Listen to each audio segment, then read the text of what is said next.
Hello friends, स्वागत है आप सभी का हमारे यूट्यूब चैनल में। तो फ्रेंड्स, आज हम लोग इस वीडियो में जेसीईआरटी क्लास 6 का मैथ में प्रश्नावली 5.4 का क्वेश्चन को सॉल्व करेंगे।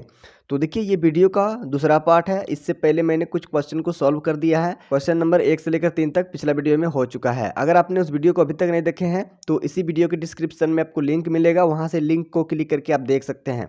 ठीक है, तो चलिए आज हम लोग इस वीडियो में 4 नंबर का क्वेश्चन से आगे के क्वेश्चन को हल करते हैं। तो ध्यान दीजिएगा, यहाँ पर कहता है 4 नंबर का क्वेश्चन में क्या निम्नलिखित भिन्न समतुल्य है, जांच कीजिए। यहाँ पर आपको बताना है, चेक करके देखना है कि ये जो भिन्न दिया हुआ है, यहाँ पर 2 भिन्न आपको दिख रहा होगा।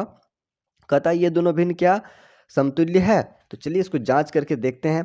तो प्लीज़ वीडियो को शुरू से अंत तक जरूर देखिएगा, तभी आपको अच्छे से समझ में आएगा।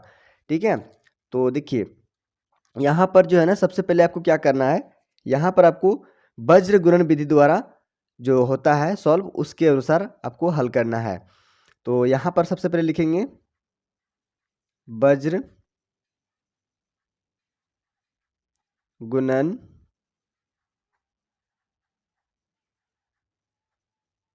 विधि के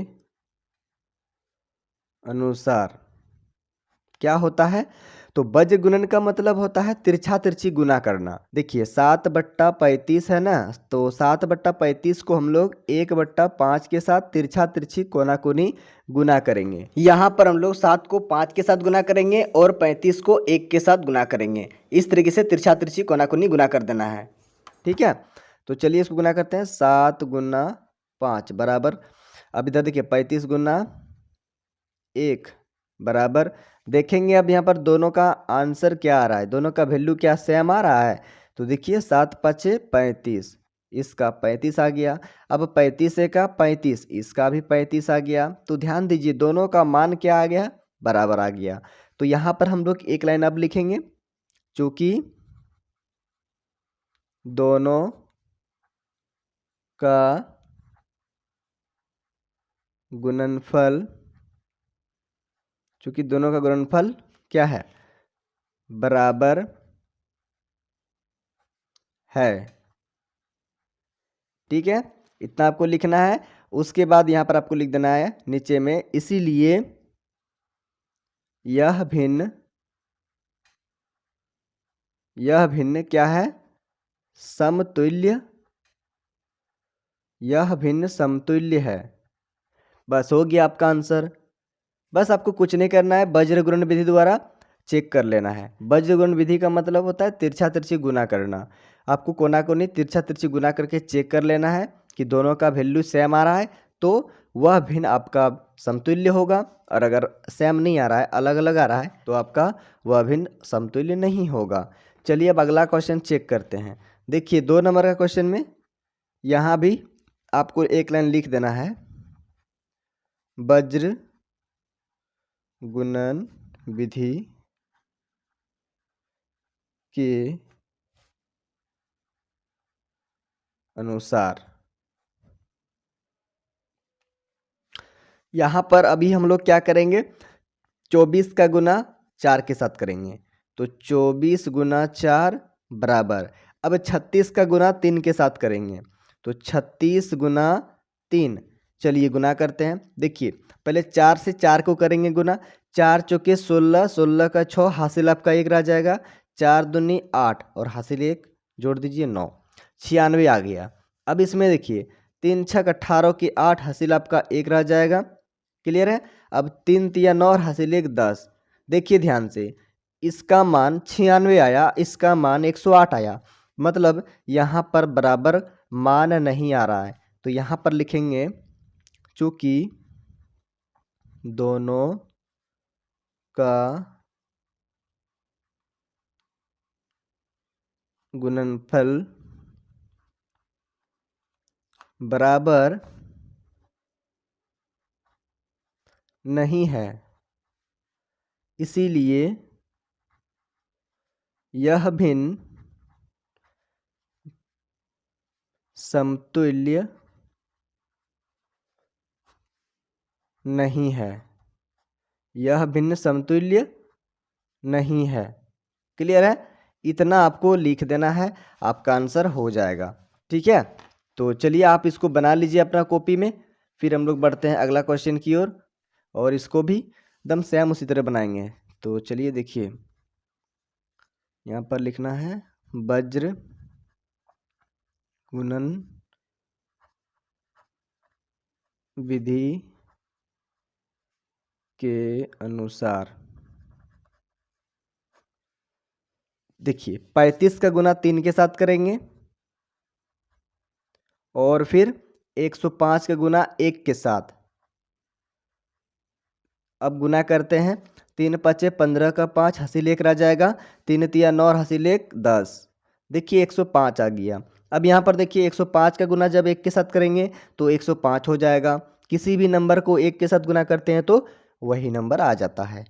तो यहाँ पर देखिए दोनों का गुणनफल क्या आया, सेम आया, बराबर आया। मतलब यह भिन्न आपका क्या है, समतुल्य है ना। बराबर आएगा तो समतुल्य होगा और बराबर नहीं आएगा तो समतुल्य नहीं होगा। तो यहाँ पर लिख देंगे एक लाइन, चूंकि दोनों का गुणनफल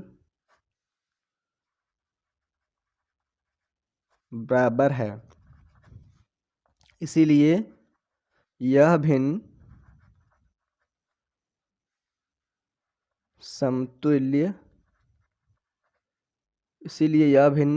समतुल्य है। हो गया आंसर। चलिए आप इसको नोट कर लीजिए और फिर हम लोग अब बढ़ते हैं अगला क्वेश्चन 4 नंबर। देखिए वज्र गुणन विधि के अनुसार। देखिए यहाँ पर 15 का गुना करेंगे 25 के साथ और फिर 75 का गुना करेंगे 3 के साथ। देखिए 15 का गुना डायरेक्ट करते हैं 25 के साथ। हाँ देखिए 15 पचे 75, 75 का 5 हो जाएगा, हासिल 7 रह जाएगा। ठीक है, अब 15 दूना 30, ठीक है, 30 और हासिल 7 तो 37 हो जाएगा। अब देखिए यहाँ पर 3 पाँचे 15, 15 का 5 हासिल 1 रह जाएगा, 3 साते 21, 21 और हासिल 1 22 हो जाएगा। तो यहाँ पर देखिए दोनों का गुणनफल असमान आया है, बराबर नहीं आया है। इसका मतलब यह भिन्न क्या है, समतुल्य नहीं है। तो यहाँ पर आपको एक लाइन लिखना है, चूंकि दोनों का गुणनफल बराबर नहीं है इसीलिए यह भिन्न समतुल्य नहीं है। चलिए आप इसको बना लीजिए, अच्छे से नोट कर लीजिए, तब फिर हम लोग बढ़ते हैं अगला क्वेश्चन 5 नंबर की ओर। और देखिए फ्रेंड्स 5 नंबर का क्वेश्चन में कह रहा है निम्नलिखित भिन्नों को उनके सरलतम रूप में बदलिए। यहाँ पर आपको इसको कटा के छोटा रूप में लिख देना है। देखिए पहला क्वेश्चन में है 48/60, 48/60 को कटा के आपको छोटा रूप में कर देना है। इतना छोटा रूप में करना है कि वह दोबारा फिर और ना कटे। ठीक है, तो उसी को बोलते हैं सरलतम रूप। तो देखिए इसका 2 तरीका है, आप शॉर्ट तरीके से भी बना सकते हैं और इसका लॉन्ग तरीका है वो भी बना सकते हैं। तो चलिए मैं आपको इसका लॉन्ग तरीका पहले बताता हूँ, फिर इसका शॉर्ट तरीका बताता हूँ। तो ध्यान दीजिए, तो दोनों का हम लोग HCF निकालेंगे। 48 का और 60 का क्या करेंगे, HCF निकालेंगे, मौसौ निकालेंगे। 2 से कटेगा, 2 दूनी 4, 2 चौके 8, फिर 2 से चलेगा, 2 एका 2, 2 दूनी 4, फिर 2 से चलेगा, 2 छक 12, फिर 2 से चलेगा, 2 तिया 6, अब 3 से चलेगा, 3 एका 3। ध्यान दीजिएगा, अब यहाँ पर देखिए 2 से चलेगा, 2 तिया 6, 0 लगा दीजिए, 30 बार में 60 आएगा। फिर 2 से देखिए 2 का पहाड़ा 15 बार पढ़िएगा तब का 30 आएगा, मतलब 15 दूना 30, इधर से भी बोल सकते हैं। अब 3 से 3 पाँचे 15, भाग लगाना है, ठीक है ना, 5 एका 5। अब देखिए यहाँ पर 48 और 60 का अगर निकालिएगा तो देखिए क्या आ गया, इसका कॉमन फैक्टर क्या आएगा, इसमें देखिए कितना आया, 2 आया है आपका 4 बार और फिर एक बार 3। तो यहाँ पर लिखते हैं 2 गुना 2 गुना 2 गुना 2 गुना 3। 60 का फैक्टर क्या क्या आया है, 2 आया है 2 बार, 2 गुना 2 और 3 आया है 1 बार, 5 आया है 1 बार। तो यहाँ पर कॉमन कौन है, कॉमन आपका ये 2 है और ये 2 है और एक ये 3 होगा। तो इस तरीके से आपका HCF जो निकलेगा ना, क्या होगा, इसका 1 2 लेना है और यहाँ पर इसका 1 तो 2 लेना है और यहाँ पर ये दोनों 3 के बदले में 1 तो 3 लेना है, गुना कर देना है। अब 2 दूनी 4, 4 तिया 12, तो 12 आपका आ गया HCF। तो अगर आप HCF निकाल लेते हैं तो कटाने में ज़्यादा आसान होगा आपको। देखिए 12 आया HCF ना, तो आपको क्या करना है, 12 से यहाँ पर 48 को और 60 को भाग लगा देना है। तो यहाँ पर क्या करना है, देखिए ध्यान से, 48 भागा 12 बट्टा 60 भागा 12। अब देखिए यहाँ पर 12 का पहाड़ा कितना बार में 48 आता है, तो बार का 12 4 बार पढ़िएगा तो आपका 48 आ जाएगा, 12 चौक 48। तो यहाँ पर ऊपर में आपका 4 हो जाएगा, बट्टा देना है। अब 12 का पहाड़ा कितना बार में 60 आएगा, 12 का 12, 12 दूनी 24, 12 तिया 36, 12 चौक 12 पंचे 60, 5 बार में, तो नीचे 5 आपको लिख देना है। तो देखिए HCF से भाग लगाए डायरेक्ट, तो आपका 4/5 आ गया। अब ये और छोटा रूप में, सरलतम रूप में नहीं बदलेगा, यही हो जाएगा सबसे छोटा सरलतम रूप, ठीक है ना। तो ये हो गया इस क्वेश्चन का आंसर, 4/5 हो जाएगा 48/60 का सरलतम रूप। मतलब इतना छोटा आपको कर देना है कटा के कि उसे दोबारा और छोटा नहीं किया जा सके। चलिए अब अगला क्वेश्चन देखिए, यहाँ पर आपको मैं इसमें डायरेक्ट इसमें कटा के दिखाता हूँ, ठीक है। यहाँ पर आपको ऐसा टेबल पढ़ना है जो कि 150 भी आता है और 60 भी आता है। यहाँ पर देखिए एक ऐसा टेबल पढ़े जो कि 48 भी आता है और 60 भी आता है। तो कौन सा टेबल था, 12 का टेबल। मतलब 12 का पहाड़ा पढ़ने पर 48 भी आता था और 60 भी आता था। यहाँ पर आप ऐसे कर सकते हैं, 0 को छोड़ के लीजिए, ठीक है। जैसे 15 और 6 है, तो कौन सा पहाड़ा में 15 भी आता है और 6 भी आता है। तो देखिए 2 का पढ़ा तो नहीं आएगा, सिर्फ 6 आएगा, 15 नहीं आएगा। 3 का पढ़ा देखिए दोनों आ रहा है। इसका मतलब यहाँ पर हम लोग लिखेंगे 150/60। अब देखिए ये भाग का चिन्ह लगाएंगे ऊपर नीचे। यहाँ पर अगर लिखते हैं 3, तो 3 का पहाड़ा में 15 आ जाता है, 3 का पहाड़ा में 6 आ जाता है, लेकिन लाना है आपको 0 भी। तो यहाँ पर 0 लगा देंगे, यहाँ पर भी 0 लगा देंगे। अब देखिए ध्यान से, 30 का पहाड़ा पढ़िएगा तो आपका 150 आएगा, कितना बार में, 5 बार में, 30 पंचे 150। और 30 का पहाड़ा 2 बार पढ़िएगा तो 30 दूनी 60 आ जाएगा। तो इस तरीके से देखिए यहाँ पर जो है ना, आपका आंसर क्या आ जाएगा, देखिए ध्यान से, 30 पंचे तो ऊपर में हो जाएगा आपका 5 और नीचे 30 दूनी 60, तो नीचे हो जाएगा आपका 2। तो 5/2 तो हो जाएगा आपका आंसर 150/60 का सरलतम रूप। यही हो जाएगा इस क्वेश्चन का आंसर। तो देखिए अगर आप संख्या सोच लेते हैं कि कौन सा संख्या में 150 भी आता है और 60 भी आता है, दोनों संख्या आता है, तब आप आसानी से बना सकते हैं। और अगर आप नहीं सोच पाते हैं तो 150 और 60 का आप HCF निकाल लीजिए, 900 निकाल लीजिए, जैसे मैंने अभी पहला क्वेश्चन में लॉन्ग तरीके से HCF निकाल के बताया। चलिए अब आगे देखिए 3 नंबर। इस 3 नंबर का क्वेश्चन को अलग जगह हम बनाते हैं, यहाँ पर जगह थोड़ा कम है। ये है 84 और ये है आपका 98। देखिए आपको एक ऐसा नंबर लेना है जो कि 84 भी आना चाहिए और 98 भी आना चाहिए, है ना। उस संख्या का पहाड़ा में 84 भी आना चाहिए और 98 भी आना चाहिए। तो देखिए 14 का पहाड़ा अगर आप लीजिएगा तो 14 सत्ते 98 आ जाता है और 14 छक 84 आ जाता है। मतलब 14 का पहाड़ा में दोनों संख्या आ रहा है, इसीलिए यहाँ पर हम लोग क्या करेंगे, 14 से दोनों संख्या को भाग लगा देंगे। ऊपर में 14, नीचे में भी 14। तो देखिए 14 छक 84, ऊपर में 6 हो जाएगा और नीचे देखिए 14 सत्ते 98, नीचे 7 हो जाएगा। तो 6/7 आ जाएगा इस क्वेश्चन का आंसर। 84/98 का जो सरलतम रूप होगा वो 6/7 होगा। तो ये हो जाएगा आंसर, आप इसको नोट कर लीजिए। फिर हम लोग बढ़ते हैं अगला क्वेश्चन की ओर। चलिए फ्रेंड्स अगला क्वेश्चन देखिए 4 नंबर। 4 नंबर में है 12/52, तो 12 भाग का चिन्ह और बट्टा में 52 भाग का चिन्ह दे के रखना है। अब यहाँ पर आपको एक ऐसा संख्या, एक ऐसा नंबर सोचना है जिसका पहाड़ा पढ़ने पर 12 भी आना चाहिए और 52 भी आना चाहिए, ठीक है ना। तो कौन सा ऐसा टेबल है, तो देखिए अगर आप 2 का पहाड़ा पढ़िएगा तो 12 आएगा और 2 का पहाड़ा पढ़िएगा तो 52 आएगा। 3 का पहाड़ा में तो 12 आएगा लेकिन 52 नहीं आएगा। 4 का पहाड़ा में 12 आएगा, 4 का पहाड़ा में 52 भी आएगा। तो बड़ा वाला नंबर ही लेते हैं, 2 से नहीं चलाते हैं, 4 से ही चलाते हैं। तो 4 से यहाँ पर भी भाग लगाएंगे 12 को और 4 से यहाँ पर भी भाग लगाएंगे 52 को। तो देखिए इस तरीके से 4 का पहाड़ा अगर आप 3 बार पढ़िएगा तो आपका 12 आ जाएगा, तो यहाँ पर 3 हो जाएगा। और 4 का पहाड़ा 13 बार पढ़िएगा तो आपका 52 आएगा, 13 चौके 52।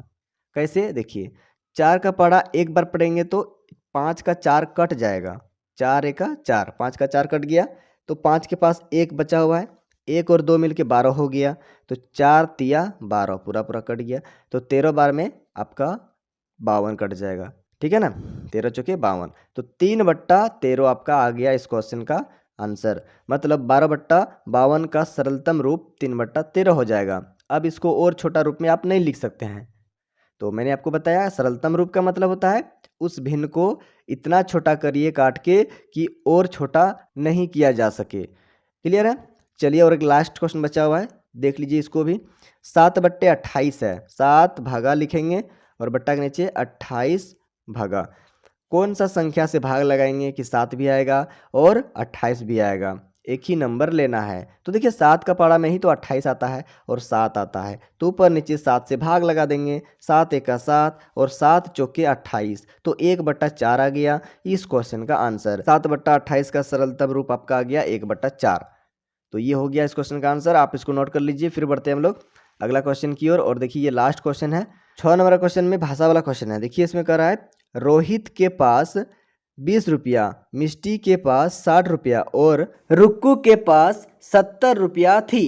तीनों ने क्रमशः 10 रुपया, 30 रुपया और 35 रुपया खर्च कर ली। तीनों द्वारा खर्च की गई राशि का भिन्न निकाल कर जांच कीजिए कि क्या प्रत्येक के द्वारा खर्च की गई राशि का भिन्न समतुल्य है। तो चलिए इसको सॉल्व करते हैं और इसका आंसर निकालते हैं, ठीक है। तो देखिए यहाँ पर जो है ना, सबसे पहले आपको क्या करना है, लिखना है रोहित के पास कुल रुपया कितना है। पहले रोहित का निकालेंगे, एक एक करके निकालेंगे। तो चलिए सबसे पहले लिखते हैं रोहित के पास कुल रुपया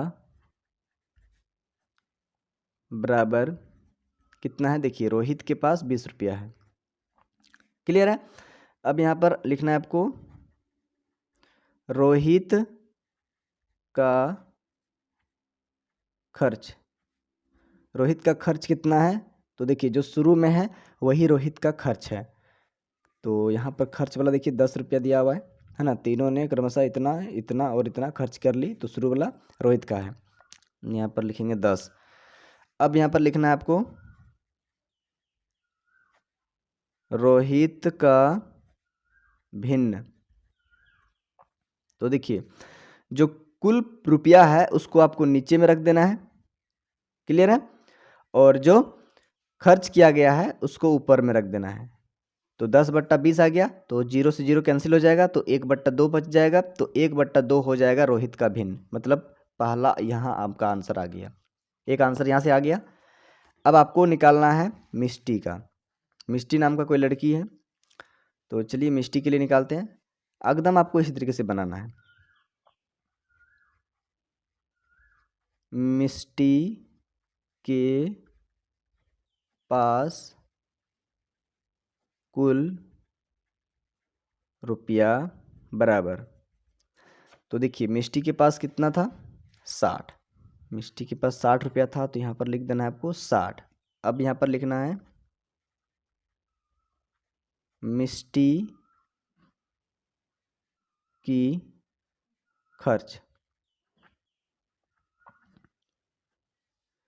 तो इसका खर्च कितना था, तो मिष्टी का खर्च यहाँ पर की नहीं, का ही रहने दीजिए। मिष्टी का खर्च कितना हो जाएगा, देखिए यहाँ पर दिया हुआ है 30 रुपया।